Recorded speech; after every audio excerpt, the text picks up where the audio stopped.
14 اگست 1947 کو اللہ رب العالمین نے امت مسلمہ پر بالخصوص پاکستانی مسلمان عوام پر ایک عظیم احسان فرمایا کہ اللہ رب العالمین نے غیر مسلموں سے، ہندوؤں سے، سکھوں سے ان مسلمانوں کو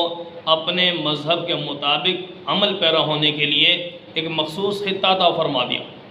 کہ اس ملک کے اندر گویا اس کی بنیاد کلمے کے اوپر رکھی گئی۔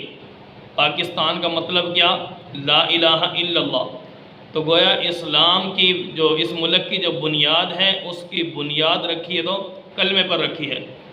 تو کلمے کے تقاضے گویا اس ملک کے اندر پورے کیے جائیں گے۔ تو کلمے کا تقاضا ایک یہ تھا کہ اس ملک کے اندر اسلامی حکومت ہوگی، اسلامی قوانین کا نفاذ ہوگا، شریعت کا نفاذ ہوگا، قرآن و سنت کے مطابق اس میں تعزیرات اور معاملات طے کیے جائیں گے، سود کا نظام ختم کیا جائے گا، رشوت ختم کی جائے گی، آپس میں اتفاق اور اتحاد والی فضا قائم کی جائے گی۔ تو میرے مسلمان، آج ہمیں ذرا تھوڑا سا تقابل کرنا ہے کہ جو اس ملک کو بنانے کا مقصد تھا، آیا ہم اس مقصد کو پورا کرنے میں کامیاب ہو چکے ہیں یا کوشش میں لگے ہوئے؟ تو پہلی بات تو یہ ہے کہ ہم اس مقصد میں بھی پورے طور پر حاصل نہیں کر چکے اس کو۔ دوسری بات، آیا ہم اس کے کوشش میں بھی لگے ہوئے ہیں کہ نہیں؟ تو یاد رکھنا، آج میرا مسلمان پاکستانی حکمران ہو یا پاکستانی عوام ہو، آج اس مشن کی کامیابی کے لیے جستجو بھی نہیں کرے، جبکہ اللہ رب العالمین نے احسان عظیم فرمایا مسلمانوں پر کہ یہ خطہ عطا کر دیا۔ تو میرے مسلمان، آج ہمیں سوچنا چاہیے کہ جب بھی 14 اگست آتی ہے تو یہ ہمیں وہ تاریخ یاد کرواتی ہے کہ اس ملک کی بنیادوں میں لاکھوں جانیں قربان ہوئی ہیں، مائیں بیوہ ہوئی ہیں، ماؤں کے ساتھ ظلم ہوا، بچے یتیم ہوئے، بوڑھوں کے ساتھ ظلم ہوا، نوجوان نسل کو شہید کیا گیا۔ اس ملک کی بنیاد میں گویا ہمارے ان نوجوان، بوڑھے، بچے اور ماؤں بہنوں کا خون لگا ہے۔ تو میرے مسلمان، آج سوال یہ ہے، کیا جب ان کی یہ تاریخ آتی ہے 14 اگست، جس میں وہ شہادت کے جام پی رہے، جانوں کا نذرانہ پیش کر رہے ہیں اپنی آنے والی اس اولاد کے لیے، جو آج ہم اس ملک میں بیٹھے امن سے، چین سے اپنے دین کے مطابق اس میں چل رہے ہیں، مرضی کے مطابق عمل کر رہے ہیں، مساجد کا نظام، مدارس کا نظام، سارے معاملات سر انجام دے رہے ہیں، لیکن مجھے بتاؤ، کیا ان کی قربانیوں کا یہی نتیجہ دینا ہم نے جو آج ہمارا مسلمان کر رہا ہے؟ 14 اگست آئی، یہ نعمت کا شکرانہ تو یہ ہوتا ہے کہ ہم اس دن اللہ رب العالمین سے دعا کریں کہ اللہ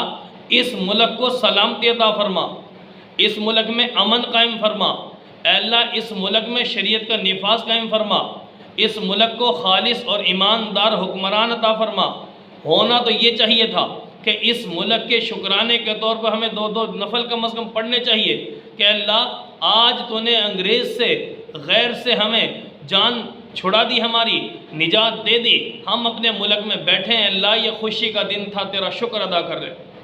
تو آیا ہم اس مقصد کو اس طرح پورا کر رہے؟ ہرگز نہیں۔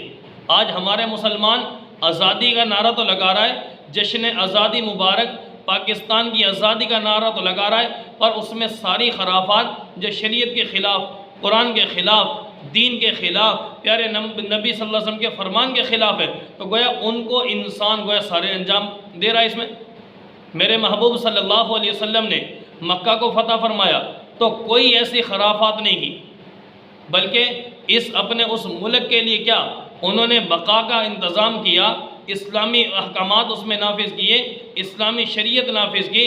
آج میرے مسلمان، اسی بات کو ہمیں سوچنا پڑے گا کہ اس ملک کے لیے کم از کم 14 اگست کو ہمیں دعائیں کرنی چاہیے، شکرانے کے نوافل پڑھنے چاہیے، اپنے جو ہمارے بڑے جانیں قربان کر کے ان کی جانوں کو خراج تحسین پیش کرنا چاہیے، نہ کہ اپنی موج مستی کرنی چاہیے جیسا کہ آج کل ہو رہا ہے۔ وہی گانے، وہی میوزک، وہ ڈھول باجے، وہ ساری خرافات، وہ کیا ان جو ہمارے بڑوں نے قربانی دی ان کو یہی سلام عقیدت پیش کیا جا رہا ہے؟